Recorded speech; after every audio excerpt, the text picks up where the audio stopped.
Hello everyone, this is Shannon Gardner and today I'm reading Chapter 20 of Book 1, Anastasia, of the Ringing Cedar series by Vladimir Maigret. Chapter 20 is called A Mortal Sin. I still need to tell you, Vladimir, about the terms under which you will receive money in the bank when there will be a great deal of money in your accounts. Go ahead, Anastasia, it will be a pleasant experience, I replied. However, I was devastated by what I had heard. Judge for yourselves. Here is what she set forth. In order to withdraw the money from your bank account, you must meet the following conditions. First of all, for 3 days before receiving it, you must not drink anything alcoholic. When you arrive at the bank, the manager must verify with the help of the devices you have your compliance with this condition in the presence of not less than 2 witnesses. If this first condition is met, you may then proceed to carry out the second. You must do no less than 9 deep knee bends in front of the bank manager and the 2 witnesses present. When the significance, or rather the absurdity, of her words finally sunk in, I jumped up and she stood up as well. I couldn't believe my ears and double-checked. First, they're going to check my alcohol content, and then I am to do at least 9 deep knee bends in front of witnesses? Is that it? Yes, responded Anastasia, and for each knee bend, they will be able to release from your account no more than 1 million of your rubles at their present worth. I was overwhelmed by a sense of rage, anger, and annoyance. What did you say that for? Well, what for? I was feeling so good. I believed you. I was starting to think that you were right about a lot of things, that there was logic in your arguments, but now I am absolutely convinced that you're a schizophrenic, a stupid hick, a mad woman. This latest thing you said has wiped out everything else. It's completely devoid of any sense or logic.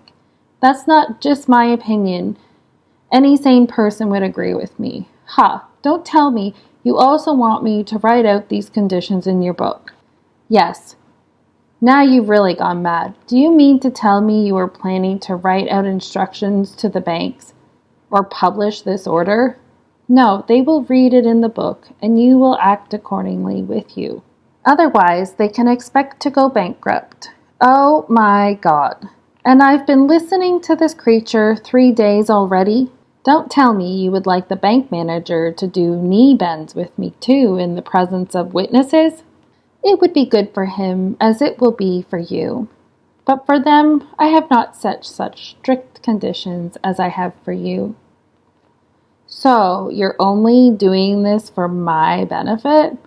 Do you have the slightest idea what a mockery you've made of me? See what the love of a crazy recluse can spill over into? Only it won't work. Not one single bank will ever agree to serve me under those conditions, no matter how much you have visualized such a situation. Now your dreams have gone too far.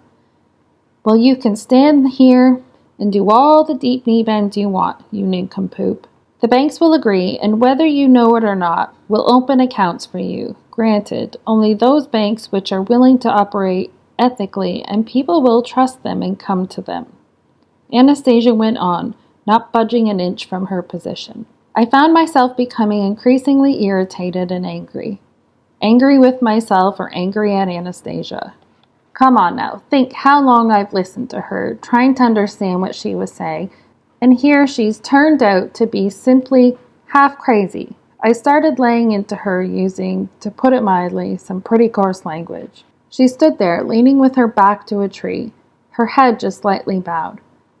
One hand was clasped to her chest, the other was raised upward, lightly waving. I recognized that gesture. She used it every time she needed to bring calm to the surrounding natural environment, so I wouldn't get fearful of it, and I realized why she needed to calm them down on this occasion. Every insulting or coarse word directed at Anastasia felt like a whip cracking against her flesh, making her whole body tremble. I fell silent. I sat down again on the grass, turned away from Anastasia, deciding I'd better calm down myself and head back to the riverbank and not talk with her any more at all. But when I heard her voice call out behind me, I was amazed that it didn't have the slightest hint of resentment or rebuke. You know, Vladimir, everything bad that happens to man is brought on by man himself. Whenever he disobeys the laws of spiritual being and breaks his connection with nature. The forces of darkness try to distract their attention with the temporary attraction of your technocratic way of life, to make them forget the simple truth and commandment set forth way back in the Bible. And they all too often succeed. One of the mortal sins of man is pride. Most people are subject to it, this sin. I shall not at the moment go into all the terrible, disastrous effects it produces. After you return home and try to make sense of it, you will understand either on your own or through the help of enlightened individuals who will stand by you. For now, I shall just say this. The forces of darkness, which are diametrically opposed to the forces of light, are every moment working to make sure man does not let go of this sin, and money is one of their basic tools in this campaign. They were the ones that thought up this concept of money. Money is like a high tension zone. The forces of darkness are proud of this invention. They even think themselves stronger than the forces of light for having come up with money, and for being able to use money to distract people from their true purpose. This great confrontation has lasted for millennia, and man is at its center. But I do not want you to be enslaved to this sin. I realize that mere explanations are not enough to settle this question, because in spite of thousands of years of explanations, mankind has not understood nor discovered the means of encountering this sin. It is only natural that you would not be able to discover it either. But I really very much want to save you from this mortal danger which can corrupt the spirit.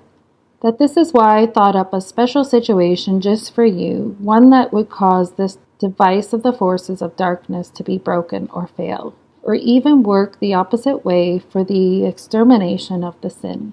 That is why they have become so enraged. Their anger has been implanted in you, and you, for your part, starting shouting your insults at me. They wanted to make me angry at you in return, but I will never do that. I realized that what I thought up would hit the mark precisely, and now it is clear that their system, which has worked flawlessly for thousands of years, can indeed be broken. Right now, I have done this only for you, but I shall think up something for other people too. Now, what harm is there in drinking less of that alcoholic poison and in becoming less arrogant and stubborn? What were you so upset over? Of course it was pride that was upsetting you. She fell silent, and I thought, improbable as it is, her brain or something besides may have imbued this comic, utterly abnormal situation of doing deep knee bends in a bank with such a deep meaningfulness that there really could be some logic in it. I better think about this a little more calmly. All my anger at Anastasia passed, and in its place arose a feeling of uneasy guilt. However, instead of apologizing on the spot, I simply turned to her with a desire for reconciliation. Anastasia, it seemed, could feel my inner state. She at once gave a joyful shudder all over and began talking at top speed.